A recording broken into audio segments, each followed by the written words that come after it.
नमस्कार, news point लेकर हाजिर हूं मैं राजीव। दोस्तों, देश को नुकसान और खतरे में डालकर सत्ता के मजे लूटने का खेल बीजेपी ने खूब खेला, लेकिन अब उसकी पोल खुलने लगी है।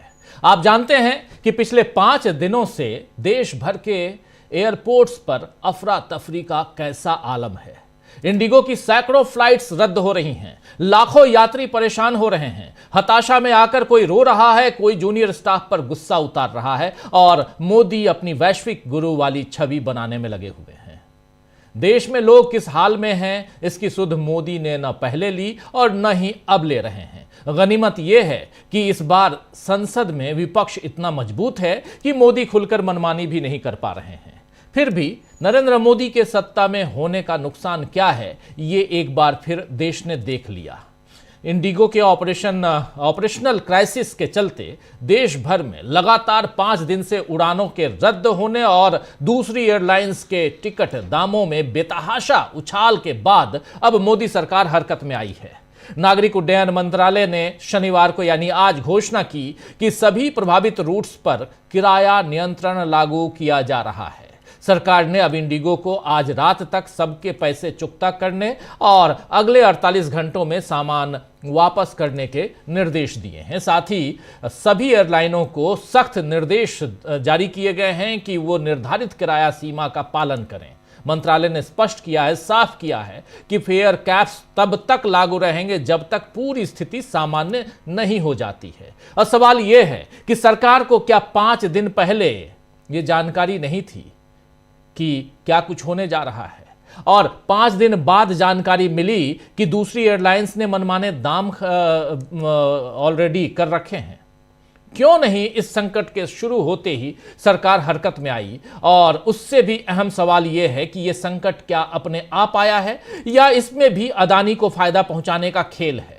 कांग्रेस ने तो यही आरोप लगाया है कि यह सब अदानी के फायदे के लिए किया गया है। एक पोस्ट में कांग्रेस ने क्या कुछ लिखा है वो आप देख लीजिए, और इस पोस्ट में देखिए कांग्रेस का लिखना है। कांग्रेस कहती है कि यह संयोग है या मोदी सरकार का प्रयोग है। 27 नवंबर को खबर आई कि अदानी ने भारत के पायलट ट्रेनिंग की सबसे बड़ी company FSTC flight simulation technique centre private limited को flight simulation technique centre private limited को खरीद लिया है। किसने? तो अदानी ने।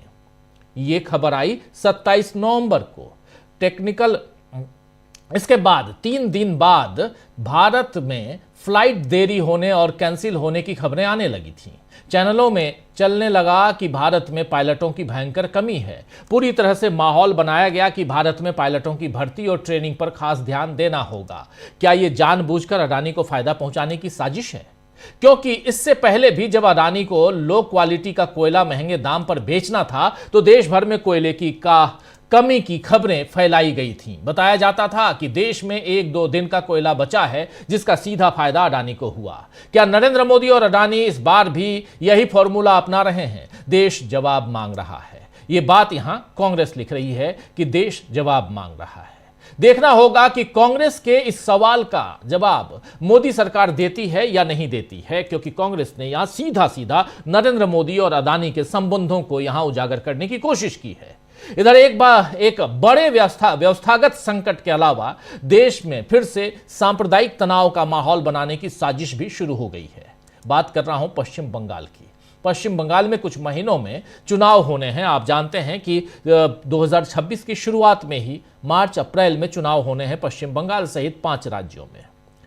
और इससे पहले आज मुर्शिदाबाद जिले के बेलडांगा में टीएमसी से निलंबित विधायक हुमायूं कबीर ने अयोध्या की बाबरी मस्जिद की तर्ज पर बनने वाली मस्जिद की आधारशिला रख दी। याद दिलाने की यहां जरूरत नहीं है दोस्तों कि आज ही के दिन यानी 6 दिसंबर 1992 को नफरत से भरे लोगों ने यानी नफरती लोगों ने बाबरी मस्जिद तोड़ दी थी। आरएसएस ने बड़ी चालाकी के साथ बाबा साहब अंबेडकर के परिनिर्वाण दिवस को इस काम के लिए चुना। आप जानते हैं आज 6 तारीख, आज बाबा साहब अंबेडकर का परिनिर्वाण दिवस है और इसलिए यह दिन जो है कुछ खास हो जाता है। और ऐसे खास दिन में क्या ये बाबरी मस्जिद के विध्वंस की बात जो हुई और जो किया गया वो क्या सब कुछ सोची समझी साजिश थी? खैर, बहुत कुछ कोर्ट में है अभी भी और बहुत कुछ कोर्ट से बाहर निकल चुका है। सुप्रीम कोर्ट की बात कर रहा हूं, अदालतों की बात कर रहा हूं। आज भले बीजेपी संविधान और बाबा साहब के नाम की माला जपे, लेकिन उसके दिल में क्या है यह बताने की जरूरत नहीं है। बहरहाल 1992 को किए गए इस अपराध के बाद बीजेपी तो सत्ता की सीढ़ियां चढ़ती गई। मोदी को एक नहीं बल्कि 3-3 बार प्रधानमंत्री बनने का मौका मिल गया, लेकिन देश में ऐसी धार्मिक विभाजन की खाई बना दी गई जिसे भरने में सदियों लग जाएंगी।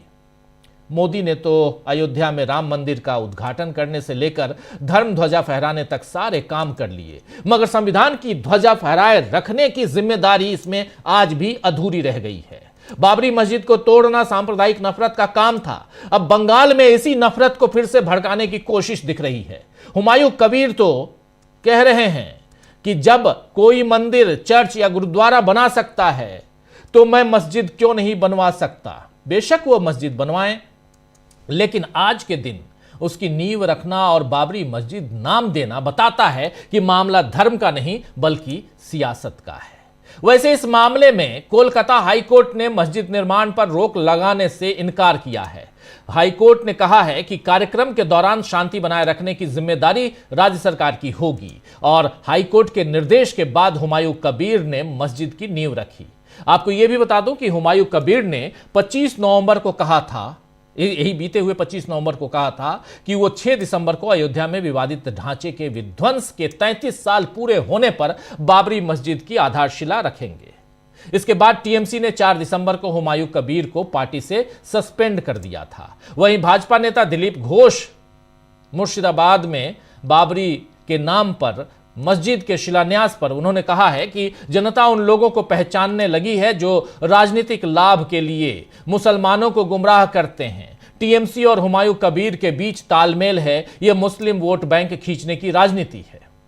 इस तरह की बयानबाजी से दोस्तों समझ आता है कि मामला कुछ और है, तालमेल किनके बीच है यह भी नजर आ रहा है। आप भी समझ सकते हैं। वैसे हुमायूं कबीर का थोड़ा सा उनकी बायोडाटा जो है वो तो जीवन, उनकी जीवनी, उसको राजनीतिक जीवन, उसको समझने की जरूरत है। कौन है हुमायूं कबीर? हुमायूं कबीर का राजनीतिक जीवन कभी एक नाव तो कभी दूसरी नाव पर पैर रखते हुए बीता है। उनका करियर जो है, सियासी करियर की शुरुआत उनकी हुई है कांग्रेस पार्टी से। उसके बाद टीएमसी में गए, कांग्रेस से वो निकाले गए, फिर टीएमसी चले गए, टीएमसी से 6 साल के लिए निलंबित होते हैं, फिर वो 2019 में बीजेपी में चले जाते हैं, 2018 में जाते हैं। 2019 में हुमायूं कबीर बीजेपी से सांसदी का चुनाव लड़ते हैं, हार जाते हैं। सामने रहता है टीएमसी का कैंडिडेट, लोकसभा चुनाव वो हार जाते हैं और हारने के बाद फिर 6 साल पूरे होते हैं और हुमायूं कबीर आ जाते हैं टीएमसी में। टीएमसी में वो फिर से आते हैं, टीएमसी का निष्कासन उनका खत्म हो जाता है, विधायक बनते हैं, मंत्री बनते हैं। टीएमसी ने पहले भी उनका निष्कासन किया था और अब फिर से वो निलंबित हैं। ममता बनर्जी को इस दौर में काफी संभलकर आगे बढ़ने की जरूरत है। खैर, बंगाल चुनाव आते आते वहां के सियासी मैदान में और कितने खेल होंगे ये तो देखना होगा दोस्तों, लेकिन इन सियासी खेलों में संविधान दांव पर न लगे, यही सबसे बड़ी चुनौती है। और आज राहुल गांधी ने जो कहा है उसको सुनना यहां जरूरी है। संविधान की बात, और ये जो विजुअल देख रहे हैं, इन तस्वीरों को जरा साउंड के साथ देखिए क्या कह रहे हैं राहुल गांधी। आप देखिए चर्चा किसके हाथ में, हाथ किसके है। यहां केंद्रीय संसदीय मंत्री किरण रिजिजू, उनसे मिलने के बाद राहुल गांधी आगे बढ़ते हैं, पत्रकारों से के सवालों का जवाब देते हैं। पत्रकार सवाल पूछते हैं, ये जवाब देते हैं। सुनिए शुरुआत से।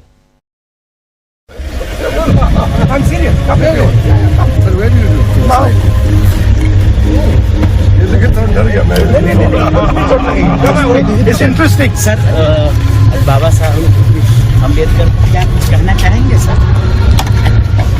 आइकॉन है अम्बेडकर जी, थोड़ा पीछे और पूरे देश को रास्ता दिखाया, संविधान दिया, तो उनकी याद करते हैं और जो उनके आइडियाज हैं और जो उनका संविधान है उसकी रक्षा करते हैं। सर, लोग परेशान हो रहे हैं एयरपोर्ट पे, क्या कहेंगे? लोग बहुत परेशान हैं सर। आपने अम्बेडकर जी के बारे में पूछा सर, आज आप सर संविधान खतरे में, आप खुद बताते हैं खतरे में है, और आज बाबा साहब का ही संविधान खतरे में है। उसके लिए आप बाबा साहब का संविधान, मगर हिंदुस्तान का हर नागरिक का संविधान खतरे में है और उसकी रक्षा हम करते हैं और देश के नागरिक भी। Thank you. तो बाबा साहब के संविधान की रक्षा हम करते हैं, देश के नागरिक करते हैं, ये बात यहां कह रहे हैं राहुल गांधी। राहुल गांधी आज संसद परिसर में बाबा साहब अंबेडकर की स्टैच्यू जो पहले बाहर होती थी अब उसको पीछे ले जाकर रख दिया गया है और वहीं पर माल्यार्पण के लिए आज मौजूद थे। राहुल गांधी भी थे, केंद्रीय संसदीय मंत्री, और एक तस्वीर और आई जहां प्रधानमंत्री और राहुल गांधी आमने सामने नजर आए, लेकिन बातचीत नहीं हुई, मुलाकात हुई, बात नहीं हुई।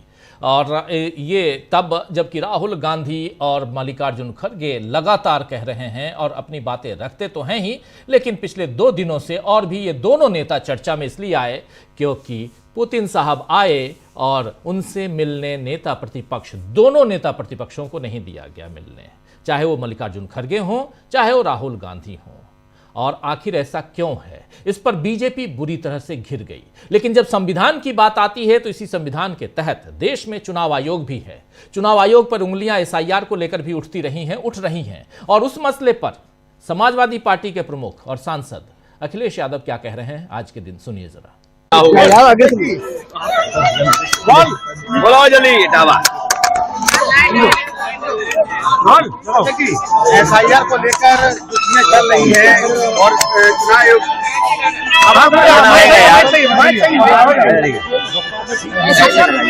देखिए, इलेक्शन कमीशन का काम ये होना चाहिए कि ज्यादा से ज्यादा वोट बने, लेकिन इधर देखने को मिल रहा है भारतीय जनता पार्टी जब से हारी है तो बनाने से ज्यादा उन्हें चिंता इस बात की कि वोट काटा जाए और वोट काटने का SIR हो रहा है। ये SIR से बड़ी संख्या में लोगों के वोट काटे जाएंगे। इस पूरे एक्सरसाइज को अगर आधार के माध्यम से किया जाता तो शायद लोगों को इतना भटकना ना पड़ता, कागज न ढूंढने पड़ते, क्योंकि आधार में जो कुछ डॉक्यूमेंटेशन है वो सरकार ने ही ली है और सरकार ने ही हाथों के अंगूठे उंगलियों के प्रिंट लिए हैं, हाथों का प्रिंट लिया। तो संविधान की बात और संविधान के तहत ही चुनाव में भी जो धांधली हो रही है, इन सब की चिंता, संविधान बचाने की चिंता, ये सारी बातें यहां पे हैं। और इन सब के बीच आखिर चर्चा आज यही करेंगे कि क्या बीजेपी के रहते संविधान वाकई सुरक्षित रहेगा, क्या सियासी फायदे के लिए नरेंद्र मोदी देश को नुकसान में डाल रहे हैं। और इन सब के बीच बाबरी मस्जिद की बात।